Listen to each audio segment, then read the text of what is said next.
Bueno, presidente, muchas gracias. Acabamos de escuchar con mucho respeto y mucha serenidad su discurso, un tanto heterodoxo, parte leído, parte improvisada, con el mismo estilo discursivo del presidente Chávez.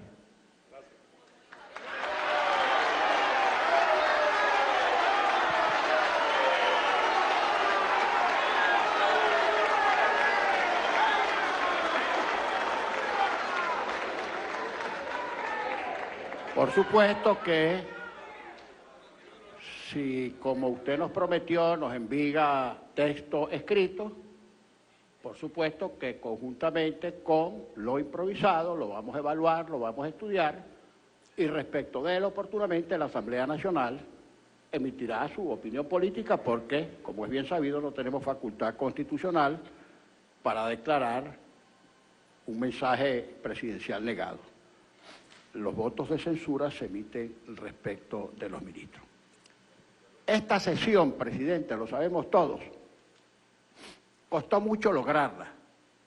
Lo que ha debido ser una sesión normal, costó mucho lograrla porque tuvimos muchos tropiezos en el camino después de las elecciones. Finalmente, recursos más, recursos menos, se va a producir un resultado que es invariable, que es claro y que es nítido. A ratos, presidente, cuando oigo los aplausos digo, caramba, pero ¿será que perdimos las elecciones? Por el tronío, por el sonido de los aplausos, pero sin embargo la realidad fue otra. Esta sesión, digo, costó mucho por todas las incidencias que hemos tenido que afrontar desde la proclamación de los diputados hasta hoy. Bien, y usted sabe, presidente, y lo sabemos todos los políticos, que a veces hay que doblarse para no partirse. Pero que nadie se equivoque con que este es ahora un poder constitucional autónomo que va a debatir, va a legislar y va a controlar.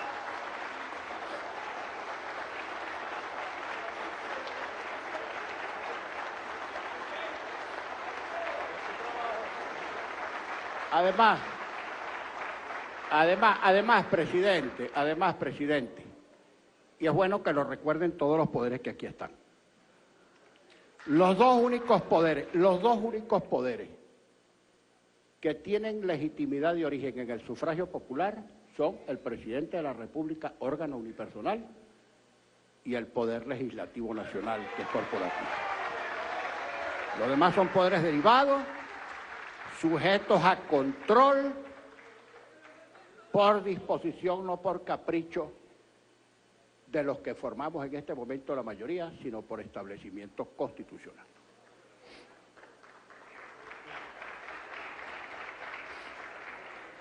En todo este tiempo, todos hemos acertado y todos nos hemos equivocado, es la verdad.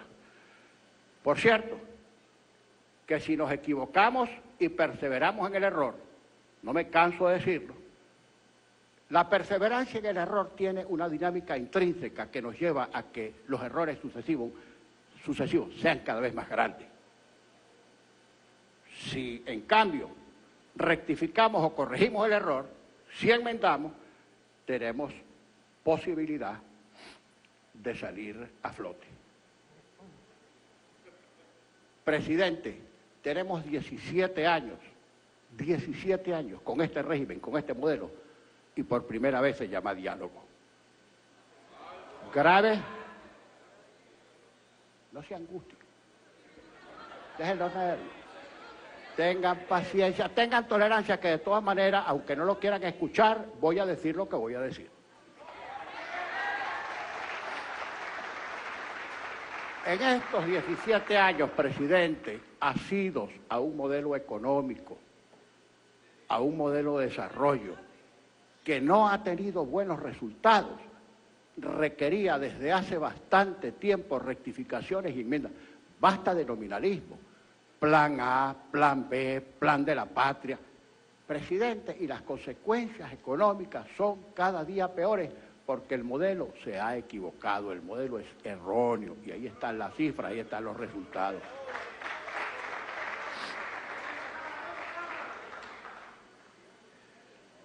Por cierto, que si hubiera una rectificación y una intención de diálogo sincero, pues claro que estamos dispuestos.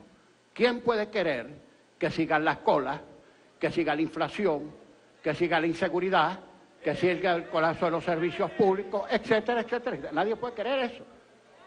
Si no quieren escuchar, se tendrán que taponar los oídos o irse del salón, porque voy a decir lo que tengo que decir.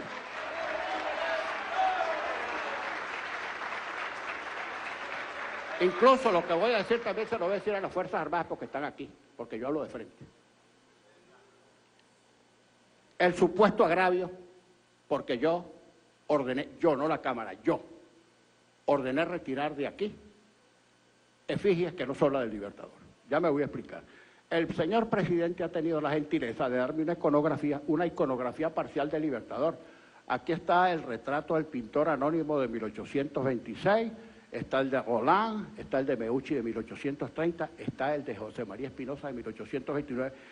Falta el que nosotros ordenamos colgar allí como pendones, que es el de Gil de Castro de 1825, del que dijo el Libertador: guarda respecto de mí la mayor exactitud y semejanza. Bien,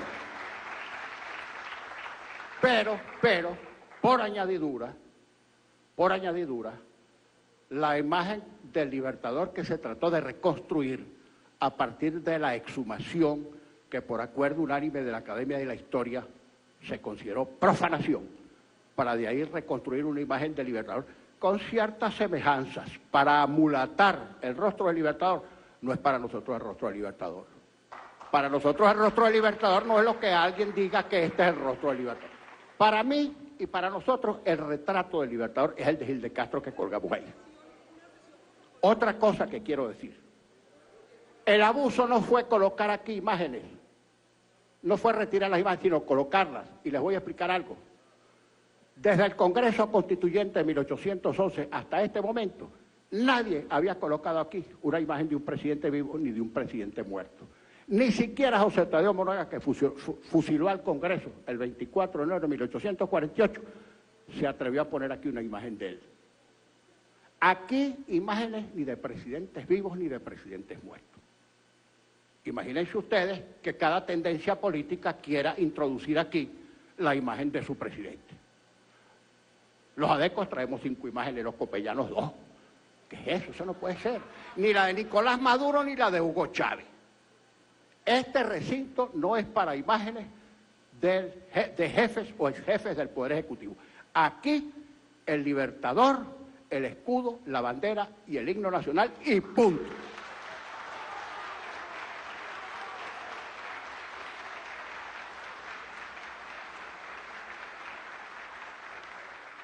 La ley de amnistía, presidente Maduro, la ley de amnistía. Van a tener que escuchar lo que voy a decir. Si no les gusta, o se tapan los oídos o se van. Pero lo voy a decir porque nosotros escuchamos con mucho respeto al presidente Maduro y yo voy a expresar aquí las cosas que voy a expresar.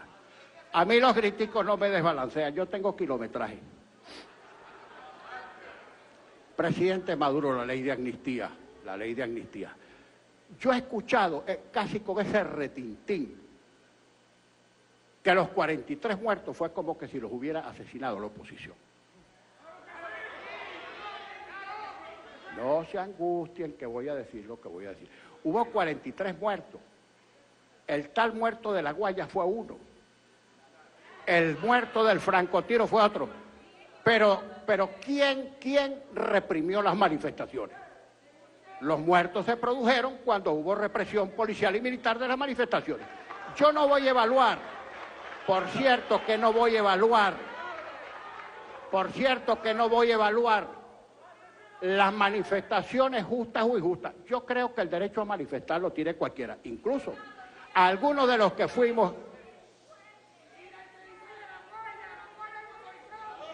Mire, las barras, guarden silencio, que yo voy a decir lo que tengo que decir. Las manifestaciones como acto de protesta, esté uno o no esté de acuerdo, a veces suelen generar excesos en los manifestantes y en la represión, y eso nadie lo puede negar. Eso nadie lo puede negar. Ahora, hágase una evaluación, un balance de verdad, de los 43 muertos en las manifestaciones, a ver quién los mató. Ese balance no se ha hecho. Estoy de acuerdo con que se haga el balance, de verdad. Ahora, uno lo que no puede decir,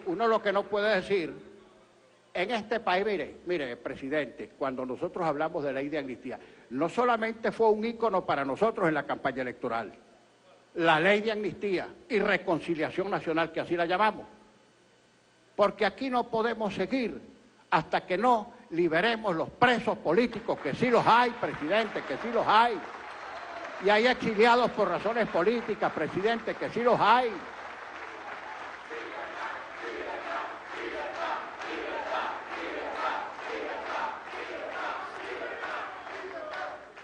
Bueno, y en hechos gravísimos, por ejemplo,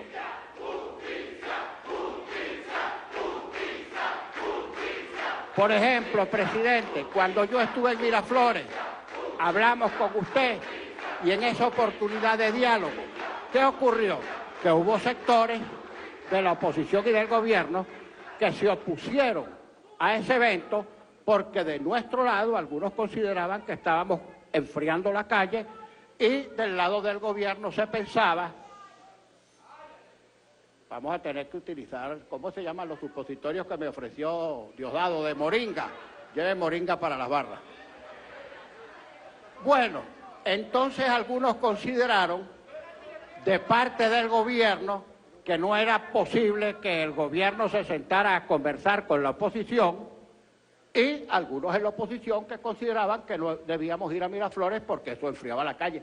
Y era legítimo el argumento en ambos sentidos.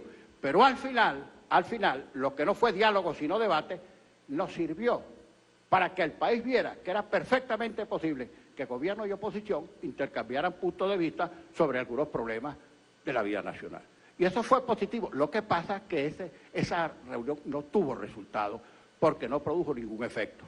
Incluso yo recuerdo, presidente, que le dije a usted, al cerrar el acto, presidente, esta instancia se salva si usted toma decisiones porque usted es el jefe del Estado, porque usted es el jefe del gobierno, y si usted no toma decisiones, pues esta instancia se muere como efectivamente se murió. Por eso es que yo ahora, si usted propone diálogo, estoy completamente de acuerdo, pero que sea un diálogo con resultados, con medidas concretas, y que cuando ofrezcamos la paz, no sea la paz romana, la paz de los sepulcros, la paz de los cementerios, que sea y ni siquiera la paz que los que estamos hoy en plan de victorioso le impongamos a los que perdieron las elecciones. No, la paz de los iguales. La paz para hoy, la paz para mañana.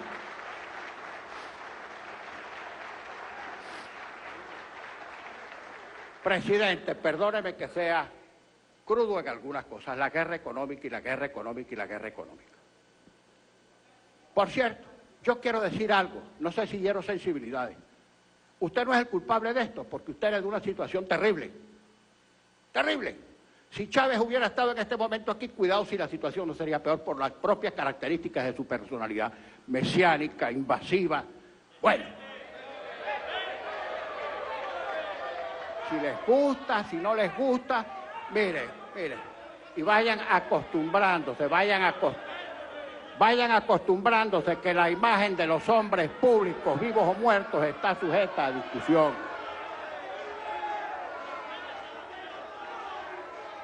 Bueno, usted heredó una situación, la cola al final de un proceso muy complejo, pero se dice fácil, hay que ver lo que es haber dispuesto, no usted, por cierto, porque usted le tocó la botija vacía, hay que ver lo que es haber dispuesto la bicoca de 1.500.000 millones de dólares más toda la renta interna.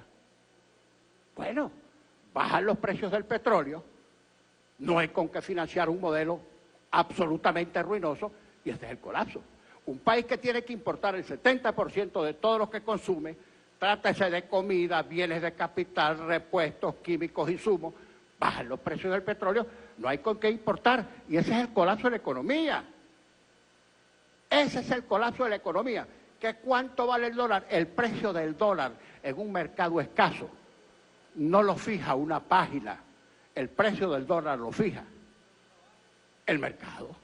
Si alguien necesita dólares para importar y accede al mercado y no los consigue porque el gobierno, que es el que suministra la mayor parte de las divisas, no los provee, el que los necesita recurre al que los vende. ¿Y cuánto vale?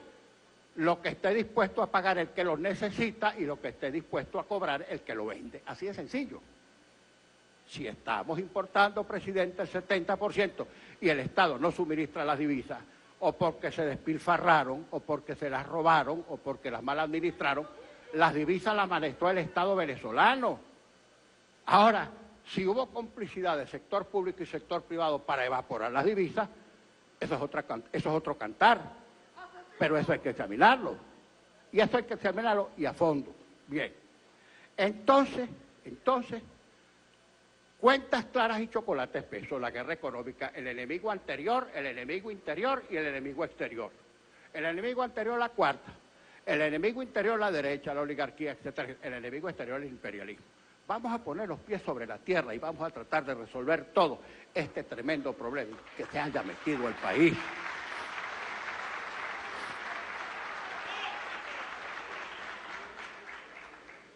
Uy. Otro tema. Espero estar en cadena, presidente. Ah, gracias. Mire, no, bueno, menos mal, porque yo me aterraba así después de escuchar su discurso. Nos bajaban el switch y no nos ponían en cadena. Eso era verdaderamente pavoroso. Y usted, presidente, que me cita permanentemente, a veces me cita para mal, a veces para peor y a veces para pésimo, pero le agradezco la cuña. Exacto, bueno, y si se refiere al canal del Estado, bueno, todos los programas, está bien, yo sin derecho a réplica además, presidente, que es lo malo. Pero bueno, yo me resigno, fíjese, también los Roberto. Fíjese, entonces, le voy a citar algunos pequeños ejemplos que servirían para hacer un diagnóstico claro de la situación y ver cómo lo podemos enmendar. Fíjese, presidente, sería bueno hacer un inventario de todas las empresas ocupadas, expropiadas, a cualquier título. Pequeñas, medianas y grandes, edificios, inmuebles, fincas, etcétera. Industrias de cualquier tamaño. Para que usted vea, presidente, las cifras aterradoras de la situación de esas empresas. Hágalo. Fedecámaras tiene las cifras, pero no se atreven a darlas. Fedeagro, las asociaciones de producción, también las tienen y no se atreven a darlas. Vamos a hacer un diagnóstico de eso, vamos a hacer una revisión a ver qué resulta. Le voy a poner solo un solo ejemplo, presidente, y constátelo porque alguien le tiene que decir la verdad alguna vez. Yo creo que por las empresas de Guayana pasó Terminator. Terminator. Le voy a poner un solo ejemplo, presidente. La tonelada de alúmina en el mercado internacional se tasa a $200 y producirla en Guayana vale $2.000. El Estado venezolano pierde $1.800 por cada tonelada de alúmina que produce. Vea la situación de Sidor, el número de los trabajadores, el número de las cabillas que produce. Entonces, hagan ese diagnóstico y después, con toda sinceridad, si queremos rectificar, si queremos salir a flote, tenemos que hacer como los cristianos, confesión de los pecados, contrición de corazón y propósito de enmienda para no perseverar más en los errores. Mire, presidente, voy al tema de la gran misión. Mire, el tema de la gran misión Vivienda Venezuela. Ocurre que el gobierno del presidente Chávez tuvo un rezago en la construcción de viviendas de muchos años y cuando él advirtió el rezago, arrancó con la gran misión Vivienda Venezuela. ¿Y quién va a negar que han construido viviendas? Muchas viviendas. Ahora, caramba, pero qué angustia. Qué angustia no la mía, la de los que no quieren oír lo que uno está diciendo. Fíjese, es muy buena la gran misión Vivienda Venezuela y el proyecto que dice, es muy bueno.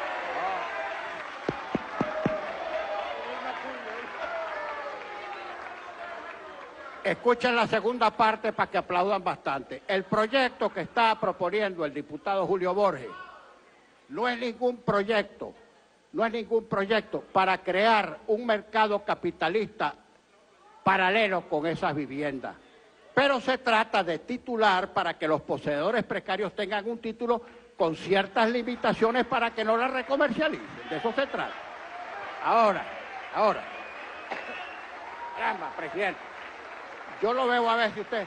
Bueno, entonces usted dice que con las viviendas que ha construido su gobierno, usted no va a permitir. Presidente, que eso no es una urbanización privada suya. Ese no es un urbanismo suyo, de fulano, de tal. Ese es un urbanismo para los venezolanos. Y tiene que, vamos a pensar juntos, ese proyecto que está presentando el diputado es un buen proyecto. Eso no pasa por desconocer que las viviendas las construyó el gobierno, por Dios. Se trata de reconocer que las viviendas que construyó el gobierno pueden titularse para mejorar la condición de los que han sido beneficiarios de esas viviendas. La moneda, presidente, la moneda. John Locke, un liberal clásico inglés, por supuesto, usted sabe muy bien que yo no soy liberal ni neoliberal, tengo obra escrita. Yo ni soy liberal ni soy neoliberal, tengo obra escrita sobre eso. Obra escrita. Ustedes lo saben, y son libros de consulta académica, incluso por profesores de extrema izquierda, para que lo sepan. Bueno, John Locke dio una definición perfecta de la moneda, elemental pero perfecta. Una cosa durable que los hombres deben mantener sin arruinarla. Una definición perfecta. Sucumbir a la tentación. ¿Dónde está el presidente del Banco Central? Ya estoy viendo a Merente. Sucumbir a la tentación de tener cada vez más bolívares con los mismos dólares equivale a tener más bolívares de menor valor, porque la inflación ha sido, es y será siempre la consecuencia económica de decisiones políticas. Así de simple, así de simple. La consecuencia económica de decisiones políticas. Bien, ¿quién puede querer una moneda depreciada o devaluada? Patético, terrible, que nuestro billete de 100 tiene menos valor o menos poder adquisitivo y vale mucho menos que el papel y la tinta en la cual está impresa. Y no hablemos de la moneda de acuñación metálica, que es todavía peor. Bien, presidente, las elecciones que acabamos de hacer, yo no tengo complejo en admitirlo, por supuesto que tuvo mucho de voto castigo, claro que sí. ¿Por qué? Porque en la coyuntura, en la crisis en este momento, la gente evaluó como negativa la gestión de gobierno. Ese es el voto castigo. Cuando el gobierno lo hace bien, el gobierno cobra y sus candidatos sacan votos. Cuando el gobierno lo hace mal o la gente percibe que lo está haciendo mal, eso también tiene implicaciones y consecuencias electorales. Puede que algunos hayan votado por uno que otro candidato allá que le pareció muy bueno, pero el grueso del elector se inclinó así y eso hay que admitirlo. Ahora, eso supone una corrección. Si alguien quiere ganar y está consciente de que el voto castigo lo perjudicó, debe corregir para que el voto castigo no lo vuelva a castigar. Y eso tiene un efecto de vaso comunicante en la sociedad venezolana o en cualquier sociedad de países mucho más adelantados políticamente que el nuestro, pero eso tiene un efecto de vaso comunicante y así funciona, así funciona. Otra cosa, presidente, dicen que bueno, ganó la contrarrevolución, y ganó la contrarrevolución.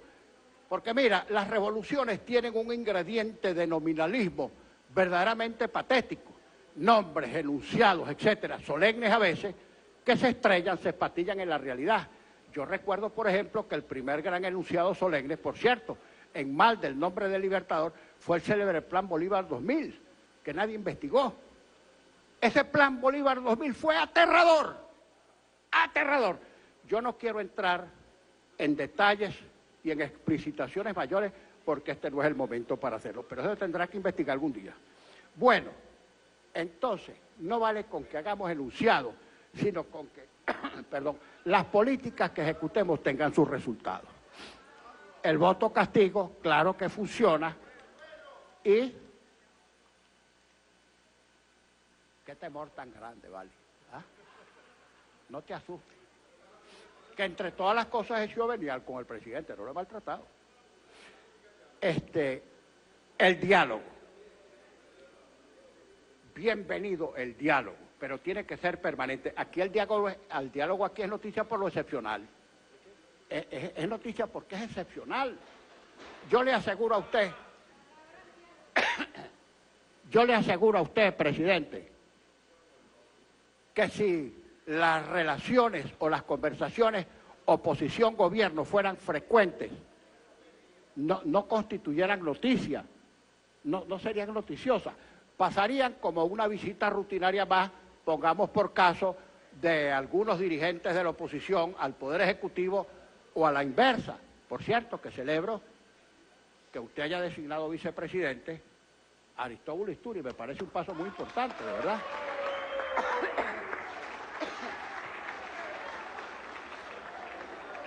Bueno, mira, y decirle, no vuelvo a mencionar a nadie porque como que lo voy a quemar.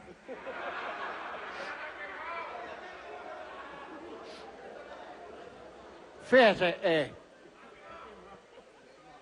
otra cosa, muy importante, usted nos ha traído hoy el decreto de emergencia económica. Hay dos interpretaciones, hay una según la cual restrictiva, según la cual hay que hacer una sesión en 48 horas y despachar el asunto en 48 horas. Otros dicen que son 8 días. 8 días. Anuente. Contamos entonces, compañeros de la oposición, con 8 días para discutir el decreto a fondo y pedirle a los funcionarios, perdón, diputada, ok, y ha quedado constancia, porque la anuencia es que todos pensamos que son 8 días, que es lo mejor para discutir más. Y por supuesto, con la prudencia del caso, porque nosotros no utilizamos el mecanismo de las interpelaciones como un instrumento para molestar, tendremos que pedir informaciones de algunos funcionarios del gobierno, bueno, y contamos, por supuesto, con la anuencia del presidente Maduro. Por último, mira, ya finalmente para despedirnos, porque no me voy a encadenar. No digo. Para no encadenarme en el sentido de seguir y seguir y seguir, por la tentación de hablar. Mire, yo dije cuando comparecimos a Miraflores el día 10 de abril de 2014, que creo que fue un evento muy positivo. El diálogo, el célebre diálogo de debate, mira, que para ambos tuvo un costo político, para el gobierno y para la oposición, pero eso pasó y todos entendimos que esos eventos hay que reproducirlos siempre y cuando tengan resultados. Allí yo dije algo que yo quiero repetir aquí. No sé por cuál extraña razón, serán atavismos históricos, que cada vez que alguien alude al tema militar, lo hace con una especie de temor, de grima, de pánico. ¡Uy, cuidado! No, ese es un tema que hay que tratarlo abiertamente y con respeto. Yo dije cuando estuve en Miraflores, y lo repito hoy, que para nosotros la definición de lo que debe ser la Fuerza Armada está en la Constitución, está clarísimo. La Fuerza Armada sin apellidos, Fuerza Armada Nacional, sin apellidos. Yo leo la Constitución que dice Fuerza Armada Nacional. No pueden ser políticas, no pueden ser deliberantes, no pueden estar sometidas a ninguna parcialidad política. Y definitivamente, y esto es terminante, el militar activo que quiera hacer política, cuelgue el uniforme y vaya a hacer política. Cuelgue el uniforme, porque mire, ustedes saben una cosa, el civil no puede deliberar con un hombre armado. El civil no puede deliberar con un hombre de uniforme si tiene parcialidad política, porque no son los militares de este o aquel partido, son los militares de todo el país, son los militares suyos y los militares míos, los militares de todo.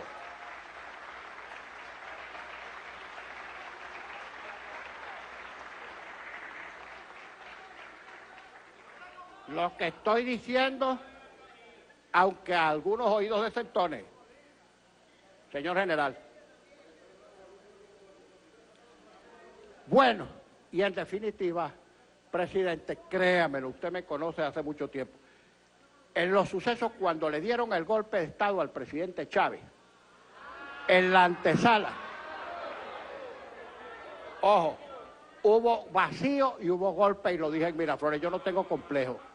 Cuando nosotros estábamos afuera, en las puertas del hemiciclo, yo le di una declaración a la periodista Doris Villarruel, estaba el presidente Chávez, usted estaba aquí, le di una declaración, ahí están los periódicos, a la periodista Doris Villarruel, en la que yo dije, está fraguándose un golpe militar de sectores plutocráticos y militares gorilas.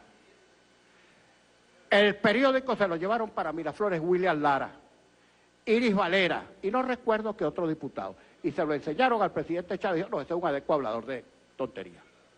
No lo creyó, y a los 11 o 12 días le dieron el trancazo. Su alto mando militar de él, su alto mando militar que él había nombrado. Bueno, nosotros, presidente, créame, nosotros no apostamos a golpe de Estado porque nosotros no somos tan tontos, tan ingenuos para creer que si alguien da un golpe de Estado porque tiene aviones, cañones, tanques y fusiles, es como para ponerle la banda a un civil. Por eso yo dije y repito, no hay golpes buenos, todos los golpes son malos. No debemos apostar sino a soluciones civiles. No alentemos demonios, no alentemos espíritus recónditos, que de repente y tal salta la liebre. Tenemos un atavismo, terribles historias en América Latina y en Venezuela de la participación de los militares en política. Los militares no pueden participar en actividades políticas. Bueno, y esto no lo digo yo para que guste, es la verdad, es lo que pensamos nosotros, pues, y tenemos que expresarlo. Por último, presidente, fíjese, ya despejado lo de las 48 horas, etcétera. Cuente usted, presidente, con que si usted aquí busca diálogo, aquí tendrá diálogo. No le quepa la menor duda.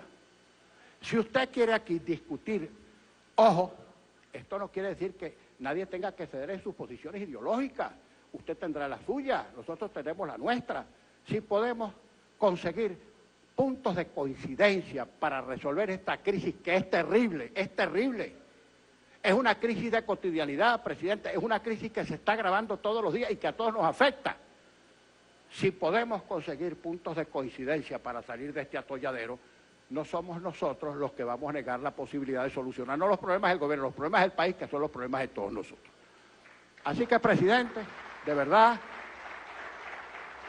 le agradezco mucho su comparecencia, incluso su discurso me dio chance para yo también hacer mis improvisaciones, y bueno, y ya, ¿lo quieren escuchar?